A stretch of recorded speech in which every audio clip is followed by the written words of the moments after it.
폭풍 속의 예수님에 대한 이야기를 저희가 좀 오늘 나누려고 하는데 마가복음 4장의 이야기가 나와요. 마가복음 4장 35절부터 36절에 가시면은 마가복음 4장 35절에서 36절 이것을 제가 읽겠습니다. 35절부터 36절. 그날 저물 때에 제자들에게 이르시되 우리가 저편으로 건너가자 하시니 저희가 무리를 떠나 예수를 배에 계신 그대로 모시고 가매 다른 배들도 함께 하더니 마가복음 4장에 보면 예수님께서 이제 그 바로 전에 보시면은 군중들에게 비유로 계속 말씀하시고 가르치시고 또 이제 병든 자를 고치시는 장면이 나와요. 그러면서 예수님께서 이제 해가 저물고 이제 육신적으로 아무래도 피곤하시겠죠. 그래서 저편으로 가자라고 말씀하세요. 자, 근데 이게 저편이라고 말을 하고 있는데 이게 저편 갈릴리 저편을 말하거든요. 근데 이 갈릴리 저편은 비교적으로 지금 제자들이 있는 곳보다 이방인들의 인구가 더 많은 지역이에요. 그러니까 유대인 인구는 급격하게 줄어들고 갈릴리에도 어느 정도 유대인들의 인구가 있지만 저편으로 가면 어떤 현상이 일어나면은 오히려 이방인들의 인구가 훨씬 더 많은 그런 지역이거든요. 그러니까 지금 여기에서 행동대장들로 일하는 그리고 예수님과 굉장히 가까운 제자들은 지금 갈릴리 출신들이란 말이죠. 그래서 갈릴리 출신 제자들은 아마 이 사실을 잘 알았을 것 같아요. 그러니까 우리가 저편으로 지금 예수님께서 말씀하신 대로 가면은 저기에는 유대인들이 적은 지방이고 상당히 이방인들이 많은 지방이다. 이 사실을 분명히 알았을 거예요. 잘. 근데 이 제자들의 주된 관심은 뭐냐면은 이 제자들의 주된 관심은 최대한 예수님께서 유대 땅에 머무시면서 유대 땅에서 메시아로 선포되는 그러니까 왕으로 선포되는 거거든요. 이게 이제 제자들의 주된 관심이에요. 그러니까 될 수 있으면 예수님께서는 유대 땅에 머무르셔야 되고 제자들의 이제 그 기대에 의하면은 그다음에 유대 땅에서도 다른 데가 아니라 어디 계셔야 돼요? 예루살렘. 예루살렘 이제 성전의 중심, 이 히브리 신앙의 중심지거든요. 그러니까 되도록이면 예수님께서 예루살렘 근처 혹은 예루살렘으로 가셔야 되는데 그래서 왕으로 거기 선포하셔야 되는데 지금 예수님께서는 자꾸 주위로 밀려 가시는 거예요. 그러니까 저편으로 가자 이러시거든요. 그러니까 아마도 예수님께서 저편으로 가자라고 말씀하셨을 때 아마도 제자들에게는 아마 많은 생각이 들었지 않았을까라는 생각이 들어요. 뭐 그게 부정적인 생각이든 또 그것이 무엇이 됐든 간에 아마도 이 갈릴리 출신 제자들은 아마 많은 생각을 했을 것이다. 왜냐하면 자기들의 기대에는 완전히 어긋나는 지역이거든요. 자, 그러면서 이제 폭풍의 장면이 시작이 됩니다. 37절부터 39절. 37절부터 39절. 이것을 제가 계속해서 읽겠습니다. 37절. 큰 광풍이 일어나며 물결이 부딪혀 배에 들어와 배에 가득하게 되었더라. 이렇게 말하고 있어요. 드디어 저희가 잘 아는 그 폭풍 이야기가 시작이 되죠. 38절. 예수께서는 고물에서 베개를 베시고 주무시더니 제자들이 깨우며 가로되 선생님이여 우리의 죽게 된 것을 돌아보지 아니하시나이까 하니 39절. 예수께서 깨어 바람을 꾸짖으시며 바람더러 이르시되 잠잠하라 고요하라 하시니 바람이 그치고 아주 잔잔하여지더라.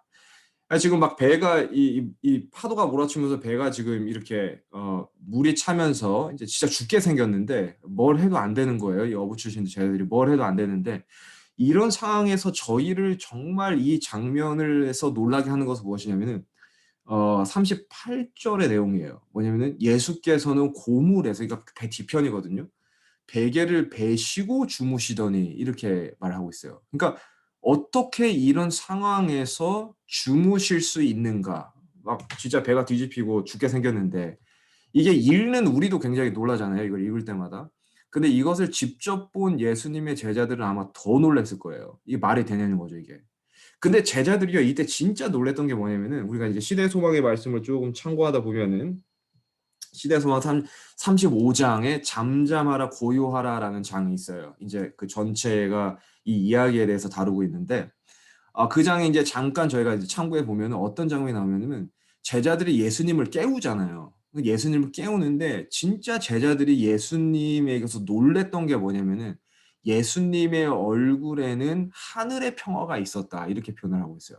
그러니까 지금 제자들은 저 죽게 생겼거든요. 그러니까 공포예요. 막 완전히 파랗게 질린 얼굴로 막 여기 뛰고 저기 뛰고 막 이러고 있는데 뭐 진짜 우리가 배가 뒤집히면 어떻게 하지? 이거 막 플랜 B 뭐 이런 걸 다 세우고 있는데 지금 예수님을 딱 깨우는데 예수님의 얼굴에는 공포심이 하나도 없는 거예요. 예수님의 얼굴에는 하늘의 평화가 있었다. 이렇게 표현하고 있어요. 그러니까 진짜 이 이야기에서 가장 놀라게 하는 장면이 바로 그 장면이거든요. 어떻게 예수님께서는 공포에 질리시지 않고 하늘의 평화에서 머무시고 얼굴에서 그게 반사되었는가. 이제 이 부분이 가장 놀라게 하는 부분인데 그걸 가지고 이제 시대의 소망에서는 어떻게 이것을 연결을 시키냐면은 예수님께서 쉬신 것은 그러니까 예수님께서 하늘의 평화가 있으실 수 있으셨던 이유는 무엇이냐면은 바로 하나님을 믿는 믿음 안에서 쉬셨기 때문이다라고 말을 하고 있어요.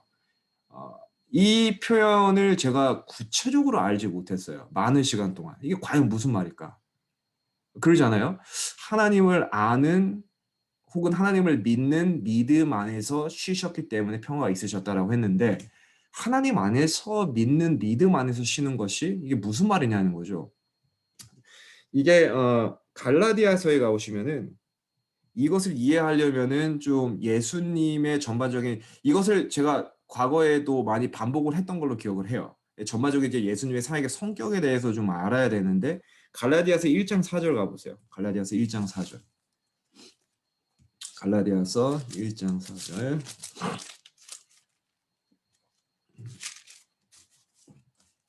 예, 이걸 제가 읽겠습니다. 1장 4절. 그리스도께서 하나님 곧 우리 아버지의 뜻을 따라 이 악한 세대에서 우리를 건지시려고 우리 죄를 위하여 자기 몸을 들이셨으니 이렇게 말을 하고 있어요. 그러니까 예수님께서 지금 여기 보니까 누구의 뜻을 따라라고 해요? 아버지의 뜻을 따라라고 말을 해요. 이 아버지의 뜻을 따라 악한 세대에서 우리를 건지시려고 아버지의 뜻이 뭐냐면 구원이죠. 건지시려고 했어요. 구원을 뜻합니다. 이 구원을 위해서 어떻게 해줬다? 자기 몸을 들이셨다라고 말을 하고 있어요. 그러니까 예수님의 전 생애는 무엇이냐면은 자기의 뜻에 따라서 행하는 생애가 아니라 아버지의 뜻을 따라서 구원을 이루는 생애였다는 거예요. 그래서 이 아버지의 뜻은 무엇이냐면은 아들의 죽음, 구원을 어떻게 이루냐면 갈라디아서 마지막 부분에 보면은 자기 몸을 들이셨으니 이러잖아요. 우리 죄를 위해서. 그러니까 희생이거든요. 희생인데 이 아버지의 뜻은 무엇이냐면은 이 희생을 통해서 인류를 구원하는 것이 바로 아버지의 뜻이에요. 근데 이 희생의 성격이 예수님의 희생인데 이 희생의 성격을 요한복음 5장 38절에 죄송합니다. 30절에서 말을 하고 있어요. 요한복음 5장 30절. 한번 가보실까요? 요한복음 5장 30절. 예수님의 희생의 성격. 5장 30절. 제가 읽겠습니다. 내가 아무것도 스스로 할 수 없노라. 여기 보니까 뭐라고요? 스스로 할 수 없다라고 말씀하시면서 듣는 대로 심판하노니 나는 나의 원대로 하려 하지 않고 나를 보내신 이의 원대로 하려는 거로 내 심판은 의로우니라 이렇게 말씀하시고 계세요. 그러니까 예수님께서는 스스로 자기의 뜻대로 하는 것이 없고 모두 다 누구의 뜻대로 한다. 나를 보내신 이의 뜻. 그러니까 갈라디아서 1장 4절 마음과 이 말씀과 똑같죠. 아버지의 뜻. 아버지의 뜻에 의해서 예수님께서는 그 전생애를 바치셨다라는 건데 여기 스스로 아무것도 할 수 없다고 했잖아요. 여기 보니까 스스로 할 수 없노라 이렇게 했는데 예수님께서는 스스로 뭐든지 하실 수 있으십니다. 왜 그럴까요? 예수님께서는 한 가지 다른 사람들에게 없는 게 있으세요. 왜냐하면 예수님이 하나님이시기 때문에 예수님에게는 신성이라는 게 있습니다. 이 신성을 이용해 가지고 또 이 신성을 자신의 신성을 의지하셔서 예수님께서는 무엇이든지 하실 수 있으세요. 그런데 스스로 할 수 없노라라는 것은 무엇이든지 할 수 있는 이 신성을 예수님께서 포기하셨다는 거예요. 그래서 자기의 뜻대로 하지 않고 누구의 뜻대로 한다? 자기의 신성을 의지하지 않고 오직 아버지의 뜻만 의지해서 희생을 이룬다라는 거예요. 그래서 예수님의 희생의 성격이 분명한데 무엇이냐면은 예수님의 희생은 신성까지도 포기한 희생입니다. 예수님의 신성을 완전히 포기했어요. 따라서 아버지의 뜻을 행하기 위해서는 자신의 신성을 의지하면 안 되고 전적으로 누구를 의지해야 돼요? 신성을 포기하셨기 때문에 전적으로 아버지만 의지해야 되는 거예요. 자기의 신성을 의지할 수 있는데 이걸 포기하셨잖아요. 그러니까 이걸 의지하면 안 되시는 거죠. 그래서 아버지를 전적으로 아버지만 의지하셔야 되는 겁니다. 그러니까 예수님께서 아버지를 믿는 믿음 안에서 쉬셨다. 이 배 안에서 지금 그런 표현을 쓰고 있는데 이 배에서 쉬신 것이 예수님이 하나님이시잖아요. 그러니까 어떻게 자연이 하나님을 죽이겠어요? 말도 안 되는 거잖아요. 그래서 예수님께서 나는 하나님이니까 나에게는 신성이라는 게 있으니까 이게 편히 쉬어도 아무 일도 없겠지라고 그것을 의지해가지고 예수님께서 이 배 안에서 쉬신 것이 아니라 그러니까 다시 말씀드리면은 자신이 하나님이라는 신성을 의지해서 배 안에서 주무시고 쉬신 것이 아니라 온전히 아버지의 사랑만을 의지하는 믿음으로 쉬신 거예요. 그러니까 이 배 안에서의 사건은 이게 예수님께서 바다를 이렇게 명령하셔가지고 잠잠하라 고요하라 예수님께서 바다조차 예수님을 순종한다라는 이야기로 저희가 많이 이해를 하는데 사실 이 사건을 통해 가지고 아버지와 아들의 정말 그 하나 되는 관계가 그 어느 때보다도 더 잘 보여지는 이야기거든요. 어느 정도까지 예수님께서는 아버지를 의지하셨냐면 심지어 배에서도 쉬실 수 있으셨을 만큼 자기의 신성을 의지하지 않고 오직 아버지를 의지하신 믿음으로 쉬셨다라는 거예요. 근데 이게 제자들의 모습과 굉장한 대조를 이룹니다. 지금 제자들은 뭐 하고 있어요? 어떻게든 한번 이 풍랑에서 살아남으려고 누구를 의지하는 거예요? 자신의 노력을 의지합니다. 될 것 같아요. 조금만 하면. 또 경력이 있잖아요. 이 어부 제자들은. 그러니까 이게 한두 번 만난 게 아니란 말이죠. 뭐 비슷한 거 몇 번 만났을 거예요. 그러니까 이 조금만 하면 뭔가 될 것 같은데 안 되는 거예요. 그러니까 자신의 노력을 의지하는 이 상태, 제자들의 상태, 여기 뛰고 저기 뛰고 막 얼굴에 공포감이 서려 있는 와 이러다가 진짜 우리가 죽을 수도 있겠다. 자신의 노력을 의지하는 상태와 지금 예수님의 상태는 자신을 전혀 의지하지 않으시고 누구를 의지하는 상태예요? 아버지를 의지하는 상태죠. 이게 대조를 이루는 거예요. 그래서 우리의 삶에 제자들의 삶에도 그랬지만 지금 이 상황에도 그랬지만 폭풍이 제자들에게 쉼을 주지 못했다라고 저는 생각하는데 진짜 제자들에게 평안과 쉼을 주지 못한 것은 자신의 노력을 의지하는 이 자세였거든요. 이게 제자들에게 쉼을 주지 못한 건데 우리의 삶에서 정말 평안을 주지 못하는 것이 무엇이냐면 이 죄입니다. 죄. 폭풍 같은 죄예요. 이 제자들의 모습에서 이 죄의 본질이 나와요. 지금 이 제자들의 모습에서. 이게 뭐냐면은 죄의 본질은 바로 자신의 노력, 자신을 의지하는 마음입니다. 이게 뭐냐면 자신을 사랑하는 마음이에요. 죄송합니다. 잠깐만요. 네. 자신을 사랑하는 마음이에요. 이게 죄의 본질입니다. 이 마음이 정복돼야 돼요. 이 마음이 정복될 때 뭐가 오냐면 평안이 옵니다. 그 예수님에게는 자신이 사랑하는 마음이 없거든요. 예수님에게는 전적으로 아버지의 사랑만을 의지하는 마음이거든요. 그러니까 예수님에게는 이 평안이 있으신 거예요. 그래서 예수님께서 이 순간에 평안이 있으셨던 것은 예수님께서 하나님이라는 사실 때문이 아니라 신성을 의지하지 않았기 때문에 자신을 의지하는 마음, 이 죄거든요. 이게 없으셨기 때문에 예수님께서는 평안이 있으셨던 거예요. 심지어 그 상황에서 유일하게 주무실 수 있었던 존재.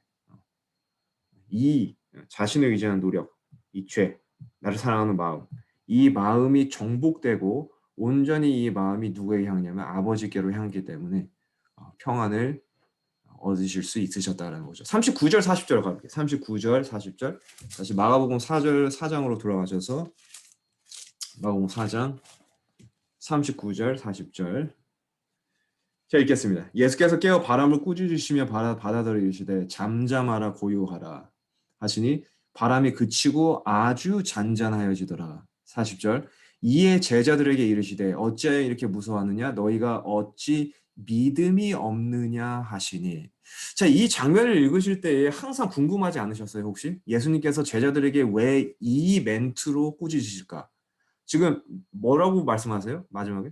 믿음이 어찌하여 믿음이 없느냐라고 꾸짖으시거든요. 저기 제자들을. 근데 이게 지금 이 맥락에서 굉장히 벗어난 것처럼 보이는데 사실 예수님께서 하신 이 말씀이 저희가 지금 살펴본 이런 맥락에서 하신 말씀이에요. 뭐냐면은 믿음이 없느냐라는 것은 믿음이 없는 게 아닙니다. 제자들에게도 믿음이 있어요. 어떤 믿음이냐면 자신을 의지하는 믿음입니다. 이 믿음이거든요.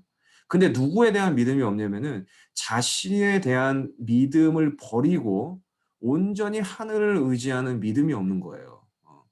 그러니까 평안이 없는 거죠. 그러니까 죄가 정복되지 못한 겁니다. 자신을 사랑하는 마음이 아직도 존재하는 거예요. 그래서 예수님께서 말씀하신 믿음이 없느냐는 그 믿음을 말씀하신 겁니다. 진짜 믿음이 없었던 게 아니에요. 자신을 의지하는 믿음은 누구보다도 충만했습니다. 하지만 그 믿음을 완전히 부인하고 자신을 의지하는 것을 완전히 부인하고 아버지를 의지하는 믿음이 없었기 때문이죠. 그러니까 나에게는 죄를 정복할 수 있는 능력이 없어요. 제자들이 결과적으로 보면 폭풍을 잠재운 것이 제자들이나요? 제자들이 아니거든요. 조금만 하면 뭐가 될 것 같은데 이렇게 노력을 한 제자들이 아니라 이 폭풍을 잠재운 것은 결국 예수님이셨습니다. 그래서 나에게는 죄를 정복할 수 있는 능력이 없어요. 오직 예수님을 의지할 때에 우리가 죄를 정복할 수 있습니다. 죄가 정복되는 거예요.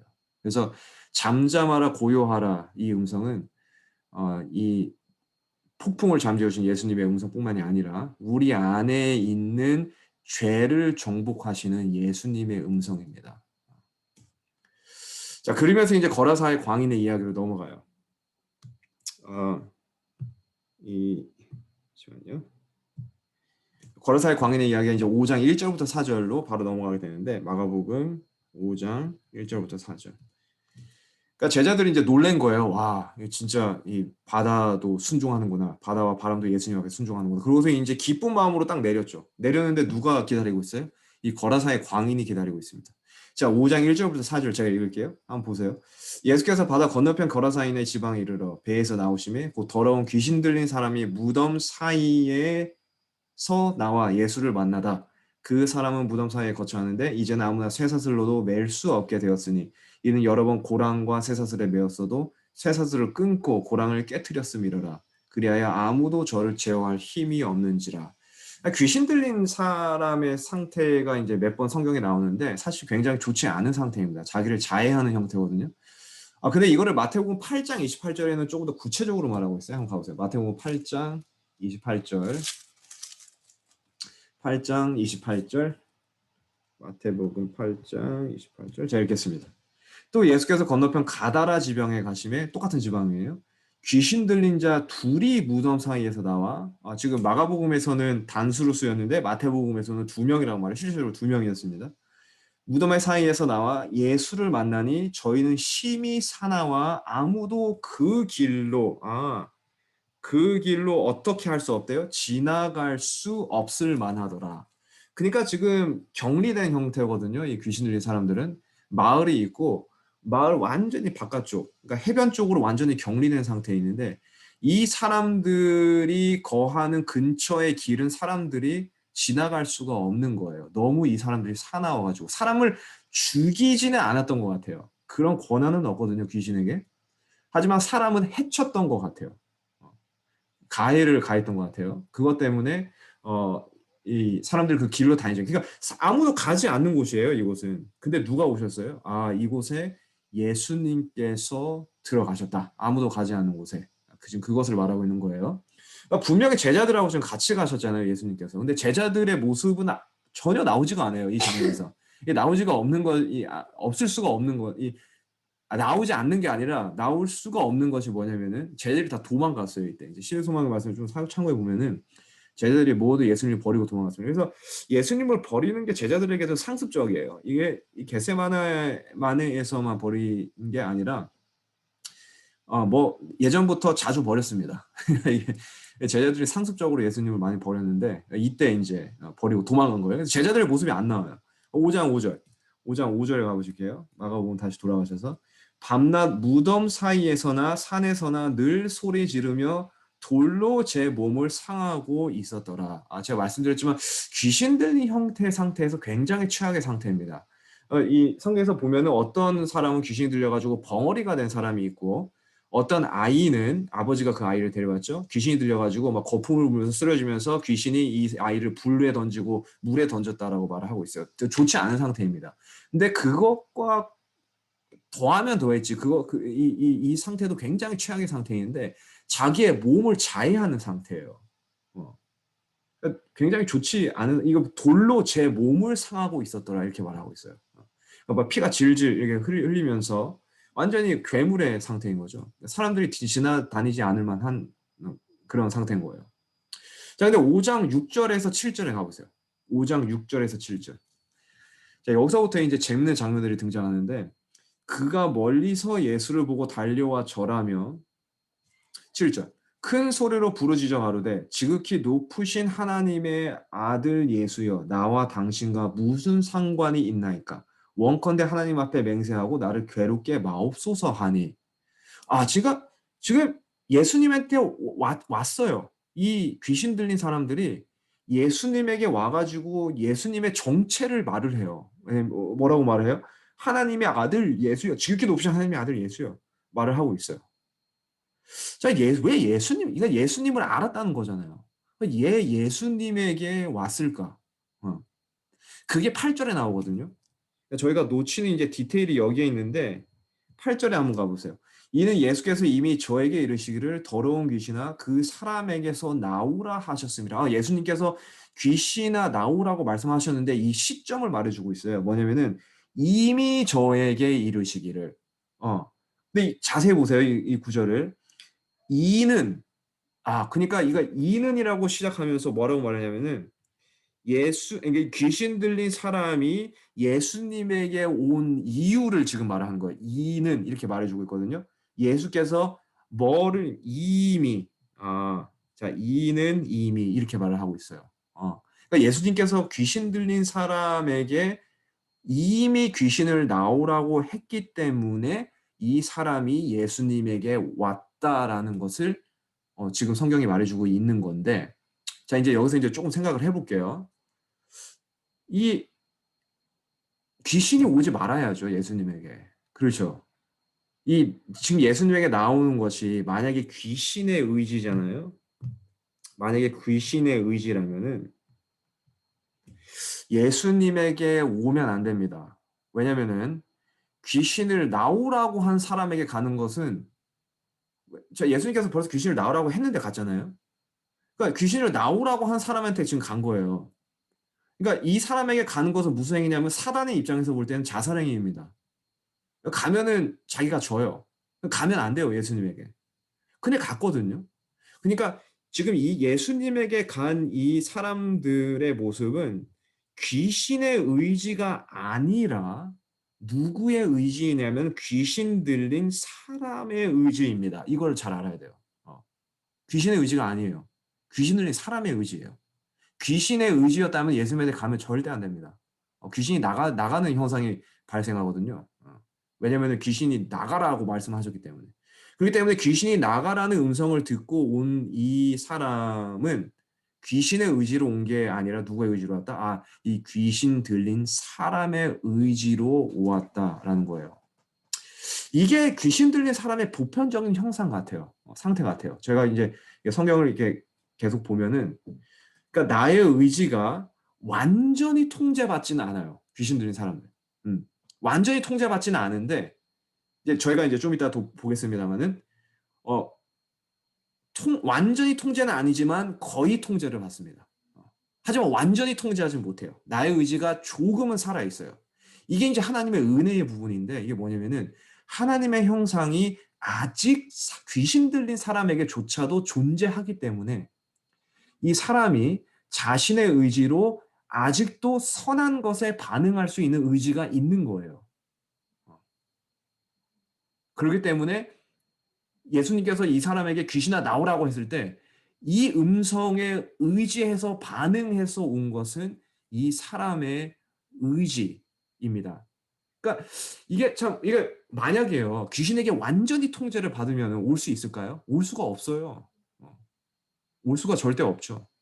그래서 예수님에게 나아온 이 사람은 이 뭐냐면은 아직도 우리 삶 속에 이 사람 속에 존재하는 하나님의 은혜가 있기 때문에 아직 그게 반응할 수 있는 은혜가 있기 때문에 그나마 나아올 수 있는 거예요. 우리도 마찬가지입니다.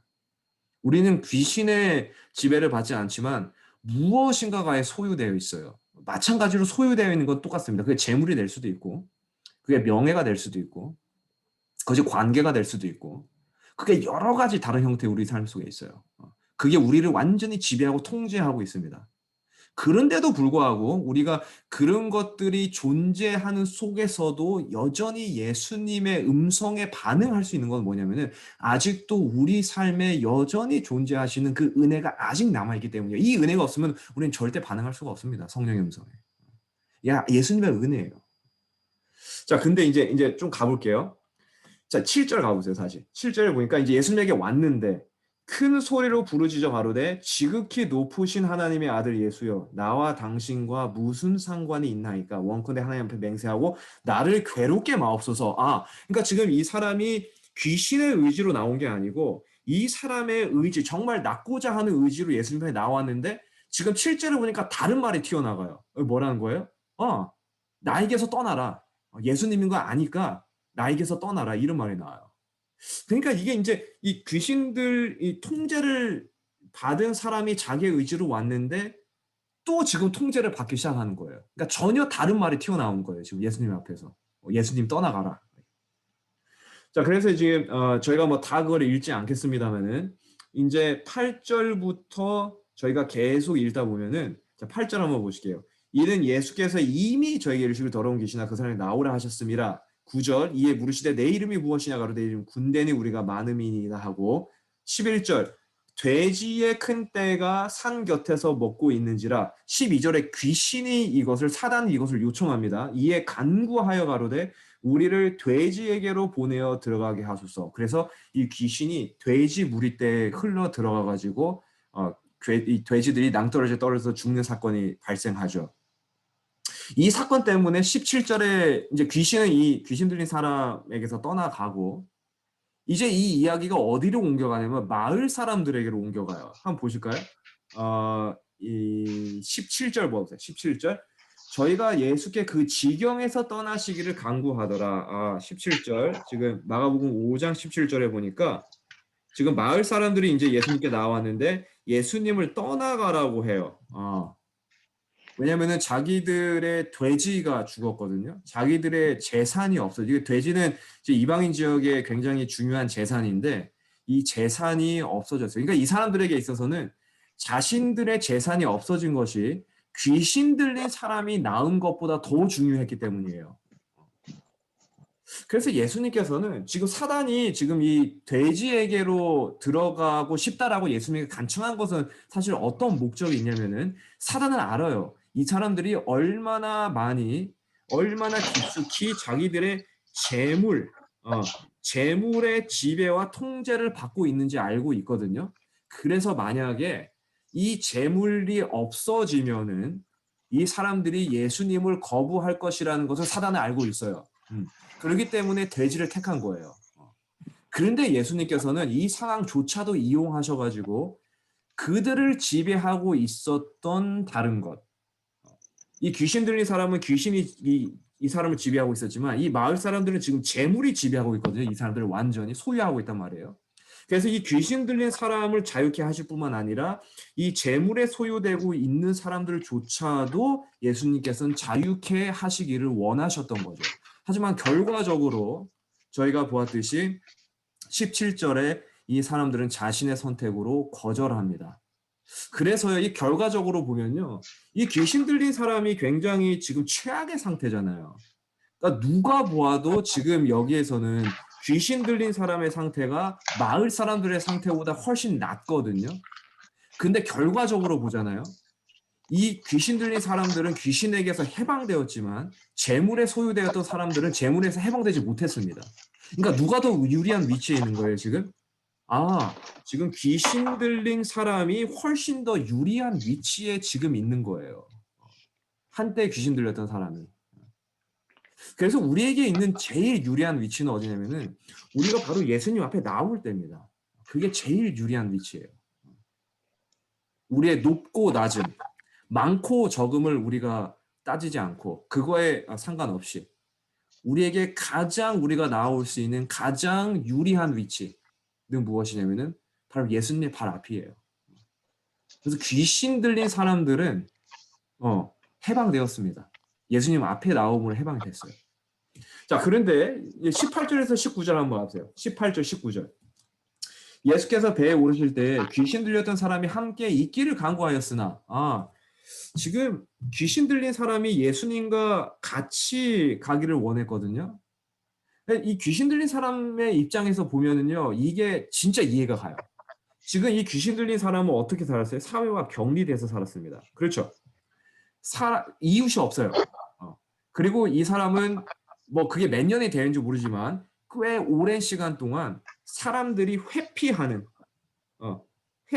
존재였어요.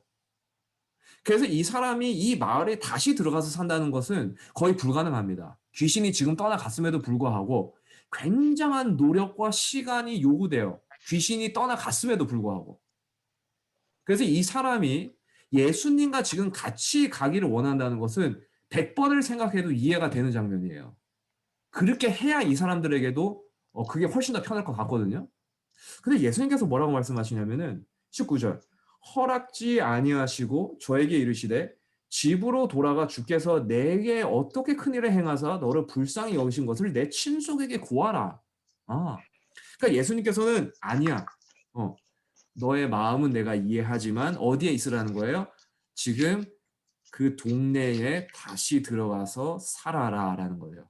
그래서 다시 이웃을 만들고 다시 가족을 만들고 다시 친구를 만들고 거기에 들어가서 다시 삶을 찾고 그다음에 더 중요한 거 이유가 나와요. 내가 너에게 무슨 일을 하였는지 뭐를 하라? 증거하라. 증거하라. 지금 마을 사람들은 예수님을 거절했잖아요. 근데 예수님을 마을 사람들을 안 버리세요. 그래서 누구를 남겨놓냐면은 이 두 광인을 그 마을 속에 증거하도록 놔두신 거예요.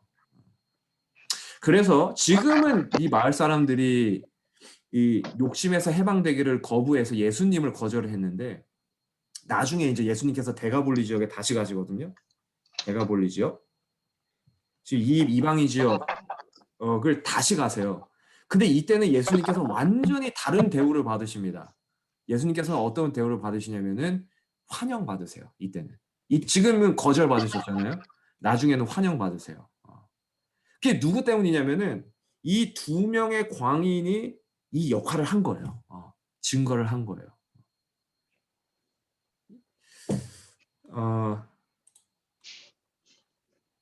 두 이야기를 한번 같이 보고 오늘 마무리를 하겠습니다. 예수님께서는 물을 잠잠케 하셨고 첫 번째 이야기에서는 물, 두 번째 이야기에서는 사람, 물과 사람을 잠잠케 하셨어요. 그러니까 제자들은 예수님 앞에서 자연이 순종하는 것을 보았고 물이죠. 물과 바람입니다. 제자들은 또 동시에 무엇을 보았냐면은 사람이 순종하는 것도 보았습니다. 벌써? 아이고, 제자들은 이것을 다 보았어요. 그리고 이 후에는 지금은 아니지만 조금 잠시 후에는 세 번째로 한때는 예수님을 거절했지만 재물에 소유되었지만 한때는 나중에는 예수님을 받아들임으로 이 마을 사람들도 그 욕심에서 자유케 되는 것도 목격을 했어요. 그러니까 제자들은 지금 다 본 거예요. 자연이 순종하는 것도 보았고 사람이 회복되는 것도 보았고 지금은 불가능한 것이 나중에 가능케 되는 하나님의 은혜도 보았어요. 그러니까 제자들은 지금 가장 저열한 상태, 사람의 가장 밑바닥, 귀신 들린 상태, 완전히 통제된 상태, 예수님의 필요성을 느끼지 못하는 상태, 예수님 없이도 잘 살 거라는 그 상태.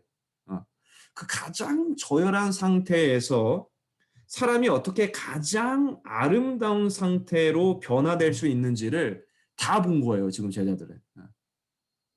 그래서 아무리 흉악한 상태여서요, 굉장히 흉악한 상태예요. 죄에 완전히 통제한 상태입니다. 나를 사랑하는 상태인데 아무리 흉악한 상태에 있어도 그 사람은 예수님 앞에 나오면은 가장 아름다운 상태로 변할 수 있습니다. 그래서 나를 통제하는 이 죄를 유일하게 해결해 줄 수 있으신 분은 바로 예수님이세요. 그래서 내가 나의 자아를 예수님에게 가지고 나가면은 예수님께서는 우리의 이 모습도 변화시킬 수 있으신 겁니다. 우리가 이게 우리 삶을 이렇게 깊숙이 다 살펴보잖아요. 그럼 우리는 모든 사람은 무엇인가에 통제돼서 살고 있어요. 뭐 이 사람처럼 자신을 자해하는 귀신이 들리진 않았지만, 귀신에게 소유되지 않았지만 우리 무엇인가에 통제해 살고 있습니다. 제가 말씀드렸지만 그게 재물, 재리의 유혹일 수도 있고, 그게 어쩌면은 이 나의 자식에게 투사하는 과도한 교육이 될 수도 있어요. 그거에 내가 완전히 통제돼 가지고 살아갈 수도 있어요. 그리고 나를 완전히 사랑하는 상태, 관계에 완전히 통제돼서 관계가 이 남녀의 관계 혹은 이 어떤 관계가 됐든 간에 이 관계가 완전히 나에게 우선순위가 돼 가지고 나를 통제할 수도 있고, 이 어느 상태이든지 우리는 무엇인가에 통제돼서 살고 있습니다. 그래서 우리의 상태가요, 이 귀신 들린 사람의 상태와 많이 다르지 않아요. 이게 자세히 보면은. 그런데 우리에게 오늘 주어지는 복음은 무엇이냐면은 이 귀신 들린 사람처럼 우리 삶이 완전히 망가지고 우리 삶이 완전히 무엇인가에 통제되어 있고, 지금 예수님의 필요성조차도 이 마을 사람들처럼 심지어 못 느끼고 살 수도 있지만 우리가 예수님의 십자가에 나오면은 이 가장 저열한 상태도 가장 아름다운 상태로 바뀔 수 있다. 예수님께서 우리를 구원해 주십니다. 우리를 사랑하는 마음을 버릴 수 있게 도와주시는 거예요. 그래서 우리가 오늘도 예수님에게 나아가는 일을 주저하지 말아야 됩니다. 이 어떤 죄라도 우리가 가장 위대하게 설 수 있는 자리는 어디냐면은 바로 십자가입니다. 우리가 십자가에 우리의 모든 죄를 꾸미지도 않고 그것을 경감시키지도 않고 그것을 핑계하지도 않고 예수님 앞에 나아갈 때에 우리는 가장 위대하고 아름다운 장소에 서 있는 겁니다. 그래서 이 말씀이 오늘도 우리의 모든 가정에게 이루어지길 바랍니다. 오늘은 여기까지 하겠습니다.